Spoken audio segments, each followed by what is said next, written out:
Ang bunga ng aswite na mura at dahon ay nakakaalis o nakakatanggal ng pananakit ng tiyan. Halimbawa, ang iyong tiyan ay laging kabag, sumasakit, hindi nyo maipaliwanag na karamdaman, at kung minsan ay laging busog, walang ganang kumain, at kayo ay nahihirapan sa inyong tiyan, ang inyong gagawin ay ganito.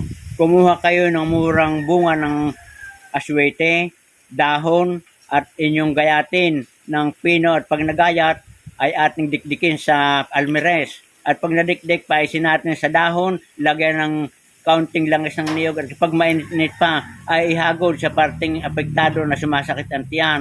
At pagkatapos ay itapal na natin sa ating tiyan at makakaasa kayo na maaalis at giginhawa na ang inyong pakiramdam. At bukod pa sa pamamaraang iyon ng aswite, ay isa sa pangunahing pangkulay sa ating mga putahing pagkain, katulad ng kalderita, adobo, humba. Napakaganda nating gawing food coloring dahil sa ito ay direkta sa puno, walang chemical, at ito ay natural, galing sa kalikasan. So yon mga kabayan, ang ilan sa mga benepisyo ng aswete. At alam kong ito napakarami pa, ayan lang muna ang aking ibinahagi. Good luck and good health. At sana'y may natutunan kayo sa ibinahagi kong ito. Magandang araw, kabayan.